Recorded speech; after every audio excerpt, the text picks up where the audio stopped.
Okay, let's continue. Okay, remember that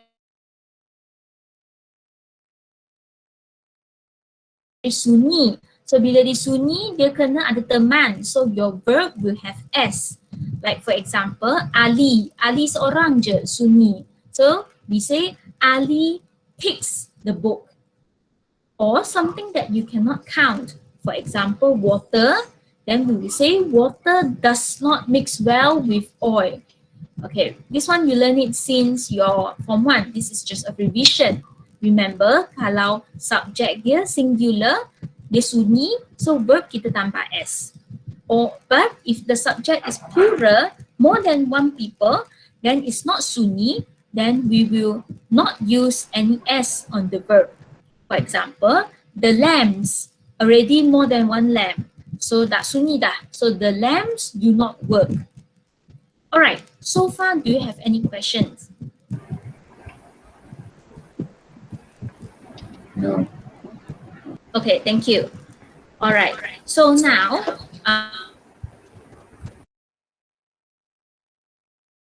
continuous tense. This one is the ing, your ing. Okay, there are 4 situations where we are going to use present continuous tense. The first one is when the thing is happening right now as we are speaking. For example, I am teaching right now. You are learning right now. The second one is if it is a changing situation, means that dia macam dia plan bukan tetap, dia plan macam dia plan sementara je. Like for example, my cousins are staying with us for the holiday. So not forever, but just for the holidays. And the third one is annoying habits. This one, you use ing to focus on the time. All the time she does it. Okay, so my coach is always criticizing me. Tadi kita belajar, kalau habits or routine, habits, kita nak fokus kepada benda betapa annoying benda tu, we will use ing. Okay, and the last one is plans and arrangement. This one we learned it last year. Like she isn't seeing her friends tomorrow. So awalnya nak jumpa. So sekarang ni esok dah tak jumpa dah. So you use ing for plans. Alright, and then you will see these different forms. You can read about this later. And now this one is optional slide, but it means that when you see some of these words used in the sentence, most likely the sentence will need to use present continuous tense. For example, I'm in class 4 Nilam for the time being. So I am teaching in 4 Nilam for the time being. You see the word for the time being, and then you will know most likely you need to use ing. Or for example, I am going to the market this week.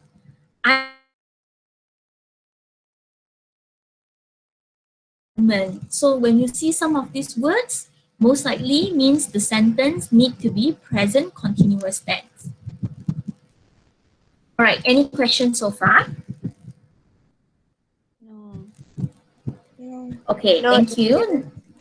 No, then we will move on to stative verbs. Okay, stative verbs ni nama dia macam glamour, but actually it's all the words that you have been using. It just means that the verb describe the state and not the action. Like for example, hate. You can hate someone is not an action, it's a state. Macam your keadaan awak, situasi dia, tapi bukan satu action sebenar. Okay, let's look at some of these examples.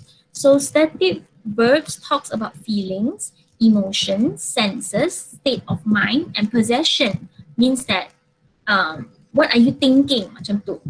Okay, usually you don't use static tense. Okay, some of the example are like see, hear, smell, taste, feel, look, believe, understand, know, think, remember, hate, love. You have a list of these. Okay. But once in a while, kadang-kala your stative verbs will have ing as well. So let's look at the example here. The first sentence, my baby brother appears to be sleeping. Appears dalam sini maksudnya nampaknya. Nampaknya adik saya sedang tidur. So it's actually a stative verb because it's a state. Keadaan adik tu. But you can also say, my classmates and I are preparing in a play about relationships. Appearing in here means that membuat persembahan. Membuat tu is one action. So here is action verb. It's not stative verb. And so these are just many examples that you can look at later. Okay, so far, if you have no question, we are going to do a small exercise together to revise about subject. What is subject? Sebab tadi kita ada cakap pasal this kan. Sekejap, ni. You need to make sure your verb agree with your subject. You need to know what is singular subject and then you add s. You need to know what is plural subject and then you do not add s at the verb. But sometimes subject to singular ke plural ke agak confusing. So we are going to do a bit of revision. Is that okay with you? Yes, Miss Tina. Yes. All right, thank you very much. Okay, so now please take out a piece of paper and a pen, or if you have your exercise book, please take out your exercise book. And I want you to make two boxes. So left side is plural, right side is singular. Patutnya ada satu line. Sekejap. Let me change this so that it's clearer. Macam ni.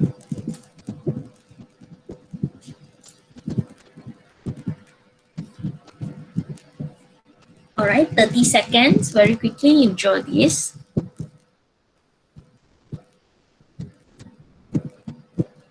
Miss Tina, Yeah? may I know the title?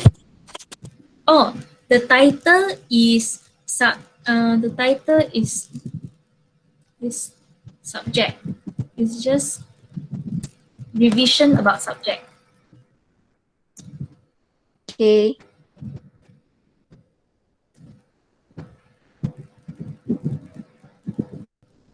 Yes. Okay, thank you. All right. So now I will give you a list of words. This is level 1, the easiest one. And you put this pronoun. Are they either singular subject? Maksudnya nanti you punya verb kena tambah s, ataupun is this a plural subject? Maksudnya you kena apa tu? Put in the you kena verb dia tak payah tambah s. So this is level 1. Let's hear from Aizo. Aizo ada? Ada. They tu singular ke plural? Plural. Yes, thank you. They tu plural. Alright, Muhaimin, are you here? Yes, Okay, we ni singular ke plural? plural. Alright, good. Okay, next. Yes, Miss. Yes, he, she, it tu singular ke plural? Singular. Yes, thank you. Yes, it is correct. Alright, and the last one, I dengan you, these are special cases. So I, you, we, they are plural subject, and then he, she, it are singular subject. Okay, so if you get it wrong, please correct it. Okay, now we are going to go to level 2, more difficult ones. Okay, put these in the correct column, the same box. Are these singular subject or are these plural subject? Okay, I will give you 3 minutes to answer this.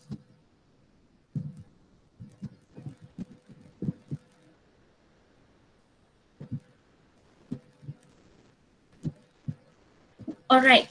I think it's a little bit hard for us to call one by one and for you to on your mic.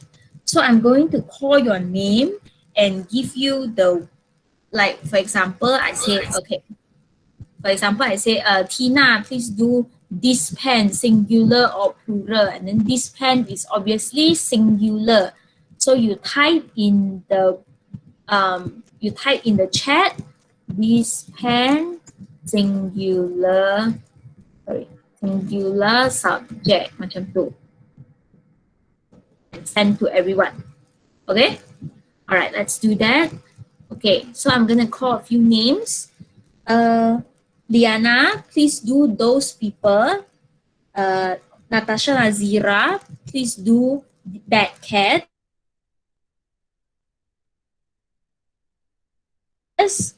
Shafika, Shafika, please do my pants. Shamimi, her scissors. Umaibat, their dog. Anissa, our bag. Fatin Nadeha, anybody. And Akalili, everybody. Right, please write your answer in the chat.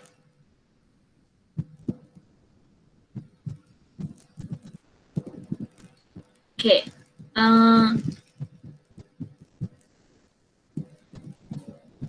Liana said those people are plural subject. Okay, that's correct. How about the rest? Patutnya our bag satu je bag. Walaupun kita semua punya, tapi dia satu je. So it should be singular. Everyone is singular, correct? Dia dog, okay, Umaibat. Walaupun dia tu, mereka punya tu, mereka tu orang ramai, tapi dog tu berapa anjing yang ada sebenarnya? Seekor je. So patutnya singular. My pants, okay, pants ni dia pelik sikit. Pants tu, walaupun dia satu seluar, tapi seluar tu ada dua lubang. Walaupun satu seluar, tapi sebab ada dua lubang, so dia akan jadi plural. Alright, maybe the rest of you still writing your answer. I'm going to continue so that we don't waste too much time here. Okay, let's look at the answers. Okay, as you can see here, we continue from the box just now. Those people, people walaupun tak ada S, tapi dia sebenarnya plural, ramai orang. Boxes, ada S kat belakang perkataan tu, so plural. My pants, sebab ada dua lubang, so dia akan jadi plural. Her scissors, ada S juga, walaupun satu scissors, satu gunting je, so dia akan jadi plural juga. Singular, this pen, that cat, their dog, our bag, anybody, everybody. Anybody dengan everybody tu, walaupun macam everybody maksudnya semua orang kan, tapi sebab semua orang bersetuju,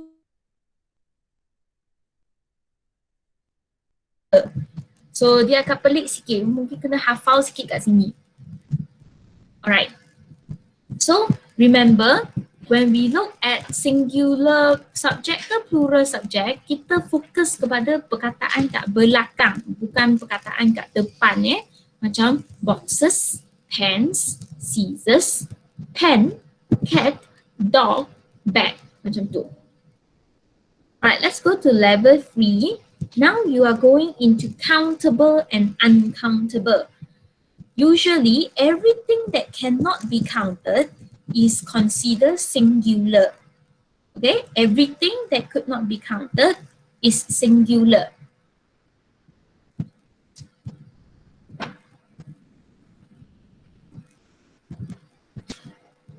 All right, okay, same as just now, I'm gonna call your name and give you the subject, and you write in the chat whether this is a singular subject or a plural subject. Okay, we will start from, okay, Amsha, take lots of love. Rizwan, take plenty of books. Taufik, take my happiness.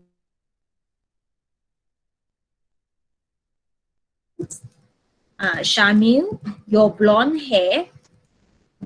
Hanisa, much water. Intan, happiness and sadness. Alia Farhani, smoking. Amalina, sitting and standing. Fatin Diana, all my friends. And siapa lagi belum And Hashila, I think, or the water. All right, let's look at your answers.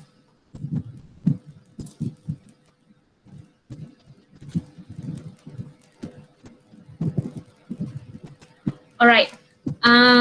Shafika, sorry, that was just now. Shamil say blonde hair is singular subject. Yes, it's correct because we cannot.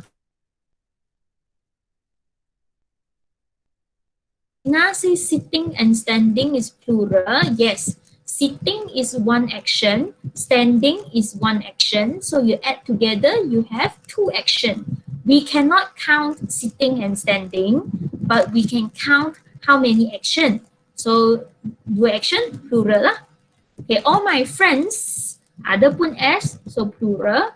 Lots of love, we cannot count love, so it's singular. Plenty of books, so plural subject. My happiness, happiness tu kita tak boleh kira.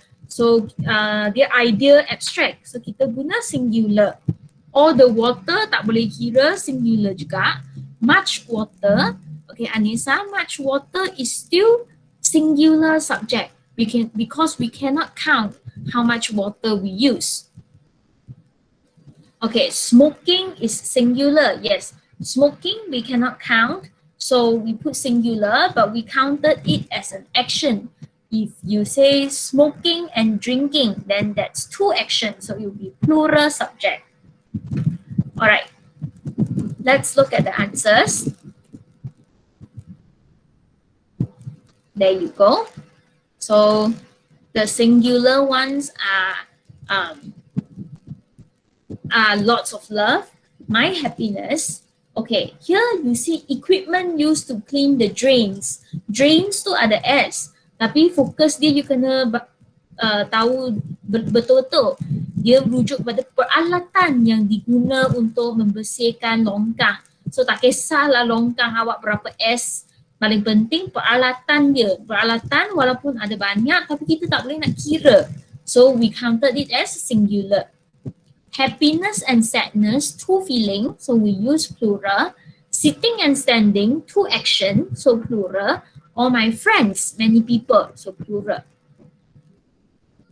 All right, congratulations. You have now finished revising about subject.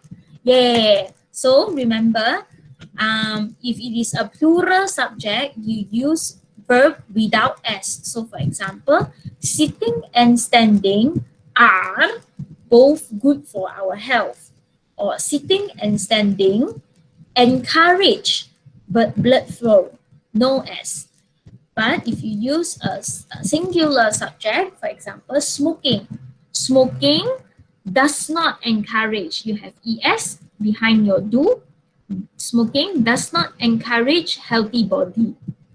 Okay, so that's all for subject. Do you have any questions?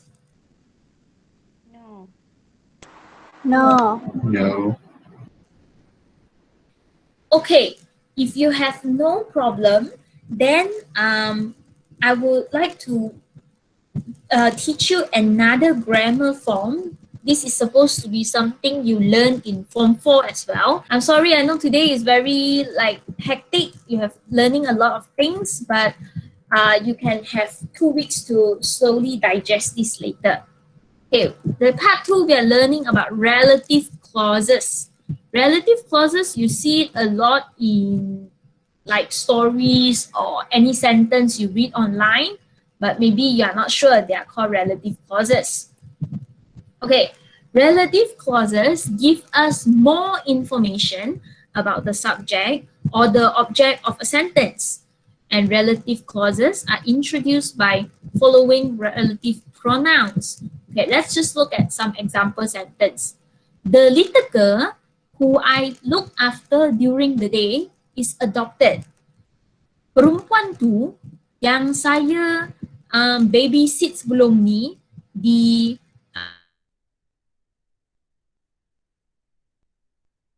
my father met my stepmother. Itulah tempat di mana ayah saya jumpa stepmother saya. This is the woman whose daughter does our housework.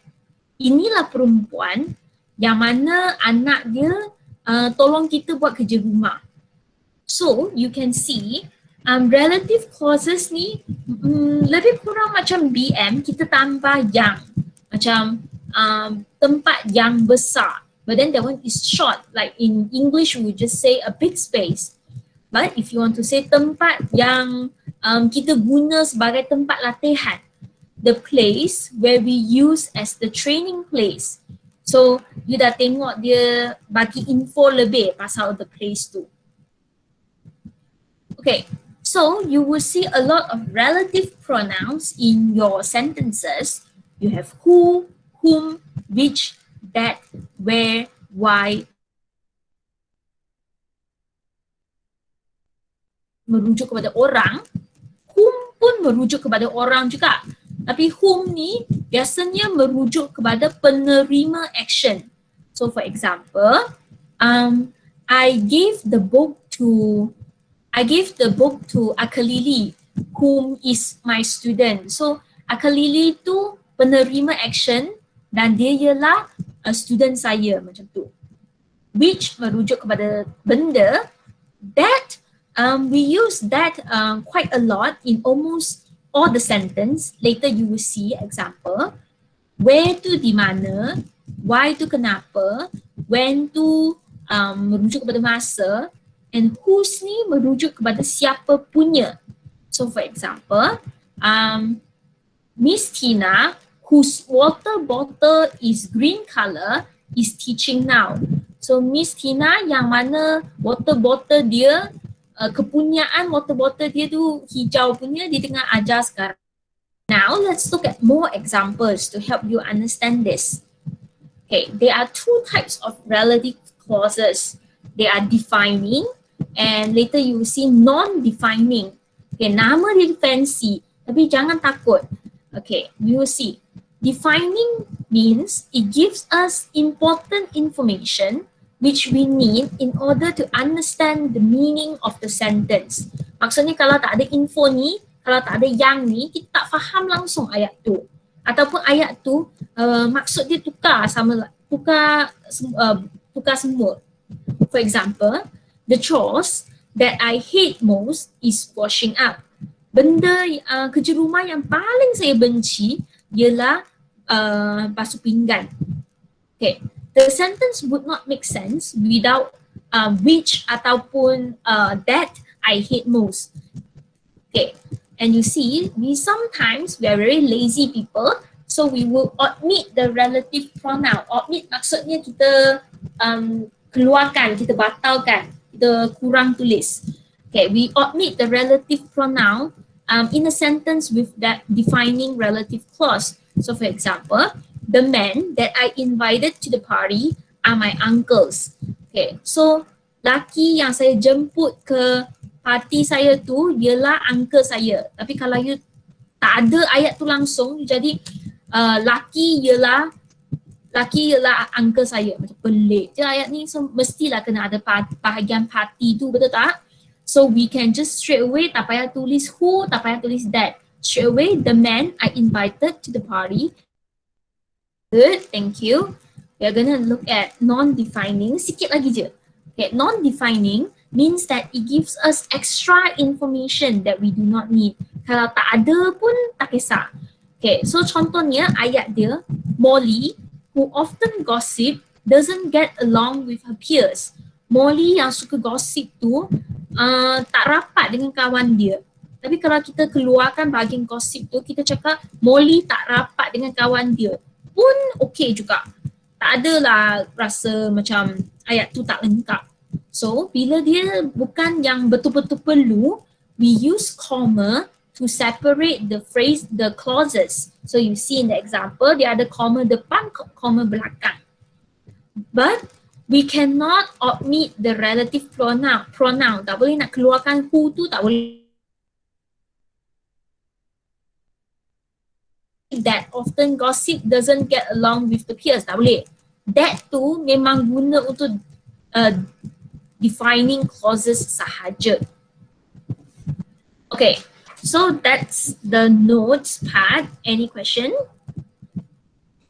No. No. Okay, good, thank you. Right, now we are going to look at some exercise together before you do your actual exercise in your exercise book, in your textbook. Okay, what are the steps you need? Okay, you need to read the sentence first, and then you need to write the main verb. Sorry, not write the main verb, read the sentence, and then you cari dulu main verb dia, maksudnya action terutama dia apa. And then after that, you look for the noun. Manalah satu noun yang, manalah satu subject yang dia nak cakap ada yang tu. And then you kena pasti, is that relative clause defining clause or non-defining clause, and which relative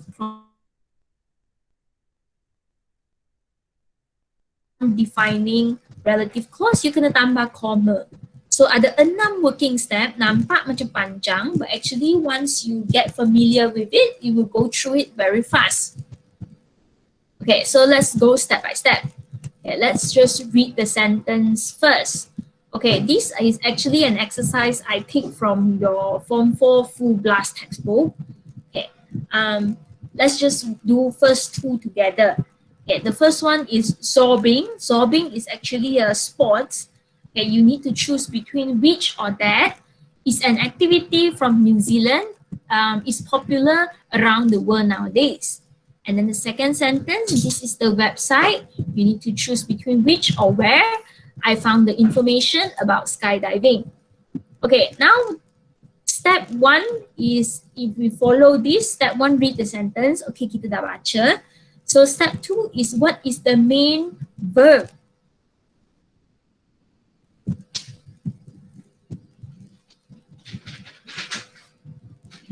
Anyone want to try?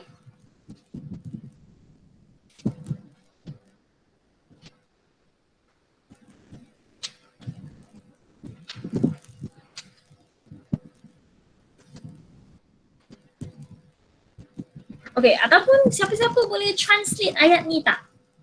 Cuba translate ayat ni pun boleh. Zorbing adalah satu aktiviti daripada New Zealand yang popular di serata dunia pada zaman sekarang. Itulah. Okay, you punya main verb awak sebenarnya terbalik. So, patutnya kalau kita tukar BM, dia akan jadi zorbing sangat popular aktiviti ni berasal dari New Zealand. So, aktiviti berasal dari New Zealand ni sebenarnya ialah dia punya relative clauses, dia yang kita nak keluarkan tu. Ya, dia yang info tambahan ataupun info lebih tu. Okay, cuba kita tengok ayat yang simple sikit. Good try. Cuba kita tengok ayat yang simple sikit. Number 3. Mr. Charles, who atau that, lives next door, had a car accident yesterday. Okay, cuba translatekan ayat ketiga ni jadi BM.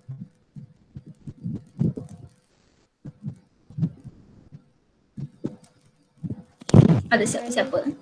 Mr. Charles yang tinggal di sebelah rumah mengalami kemalangan semalam.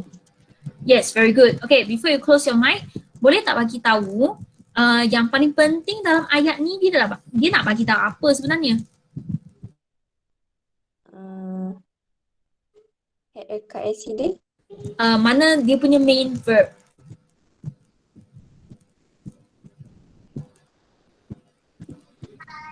Live the next door. Yang mana satu lagi penting? Dia duduk dia jiran kita ke dia ada accident semalam tu? Accident. Ya, yes, very good. Sebenarnya accident yang lagi penting. So main verb dia ialah had. Okay, so the second step to find main verb is very important for you to find out sebenarnya ayat ni nak cakap apa je panjang bapak macam tu. Okay, let's look at step 2. We will do this together.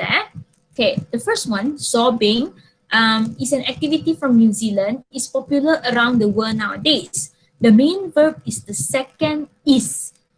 Sobbing yang merupakan aktiviti dari New Zealand sedang popular di merata-rata sekarang. Right, the second one, this is the website. I found information about skydiving. So paling penting, inilah website dia. So is the main verb. Okay, the third one, just now we did it already. The most important thing is it had the accident. So had is the main verb. And then the fourth one, I want to buy the mobile phone. I show you last week. So saya nak belikan mobile yang saya tunjuk awak minggu lepas. So kat sini yang paling penting ialah saya nak beli kan. So I want to buy tu yang paling penting. And the next one, Dave, yang mak dia kerja di supermarket, is one of my best friend. So adalah is the main verb. Dave yang mak dia kerja di supermarket adalah salah satu best friend saya. Anyone?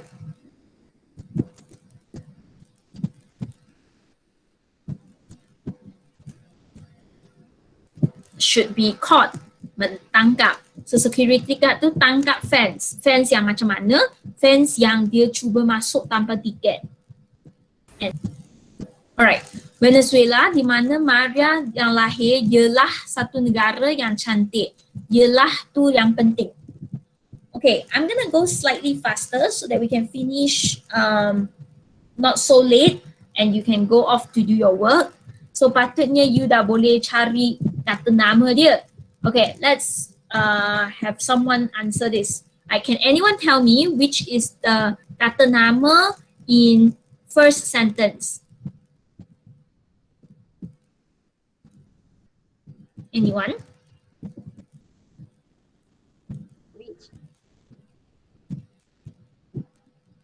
Which?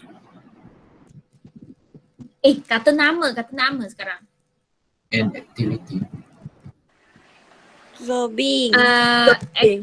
Sobbing yang paling penting.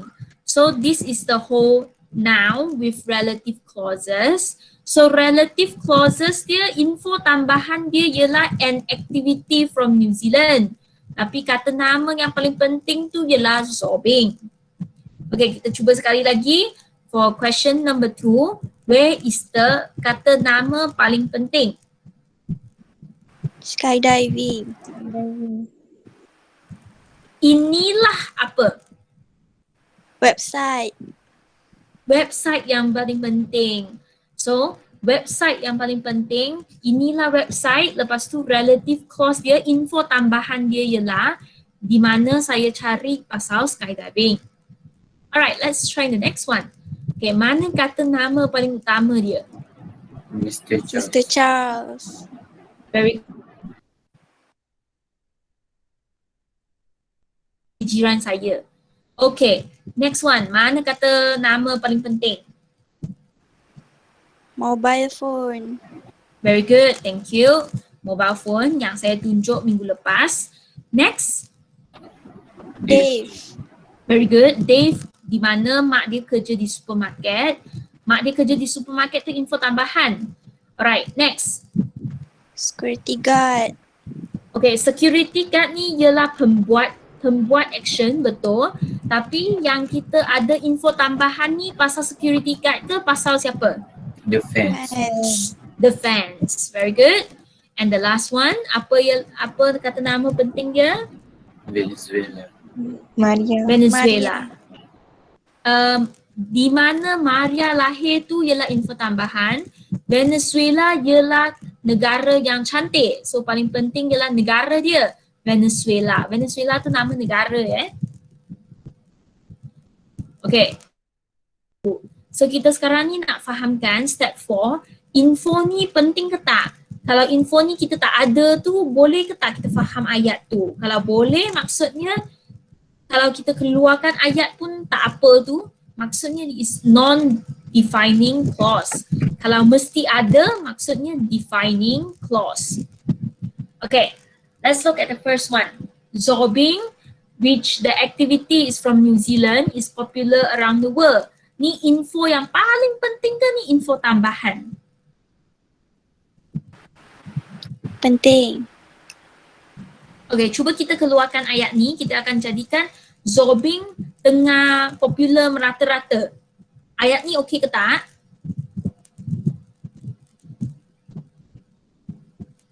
Okay, kot. Activity.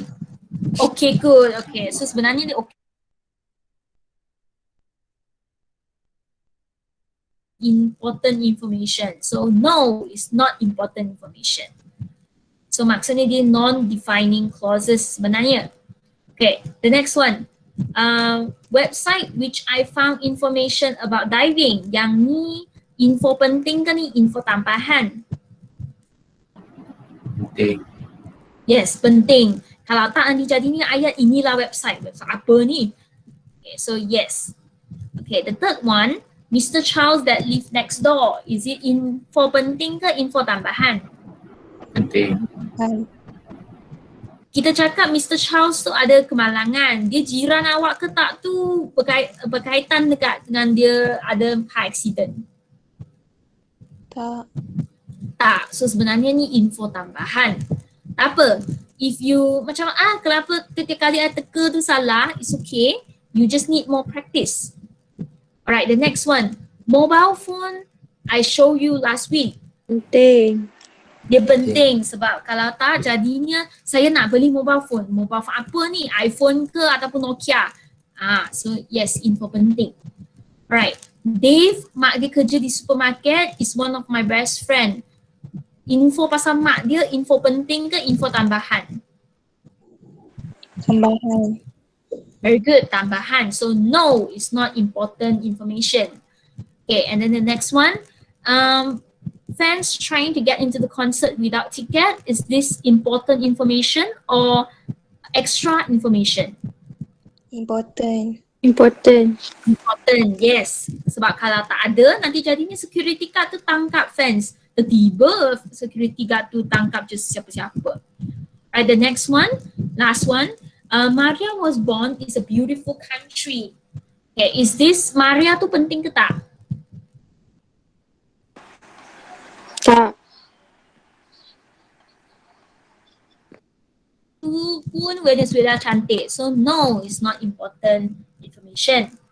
Alright, next is you need to choose the suitable relative pronoun. So now you have two and you need to remember kalau dia ialah non-defining relative clauses, maksudnya yang belakang tu kotak biru tu kita cakap no, maksudnya you tak boleh guna that. Alright, let's do this together. Yang soalan pertama tu, what is the answer? Which. Which, good. Okay, the next one. Website which ke website where? Where. Where? Okay, Mr. Chow who ke Mr. Chow that? Who. Who. Mobile phone which ke mobile phone whose? Which. Which? Dave who mom works? Whose. Very good. Whose maksudnya dia punya. Dave yang dia punya mak kerja di supermarket. Okay, the fans which ke the fans who? Who. And the last one, Venezuela where or Venezuela which? Where. Where. Very good. Okay, last step dah. Okay, mana nak kita tambah koma sekarang? Okay, ingat kita tambah koma untuk non-defining relative clauses. Kalau dia defining, kita tak payah tengok langsung. So, yang kita semua ni yang defining, tadi kita cakap yes, yes, yes kan, kotak biru tu. Maksudnya bila kita jawab yes, maksudnya dia defining relative clause. Tu tak payah nak tambah koma. So boleh terus omit je, tak payah tengok. pun. Okay, so kita fokus kepada yang lagi 4 ayat ni.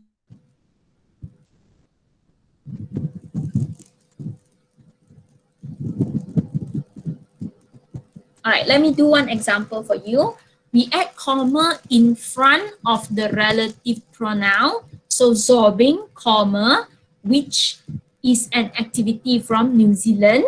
And then we stop before your main verb. Macam tu. So dia akan jadi zobbing, comma, which is an activity from New Zealand, comma, is popular around the world nowadays.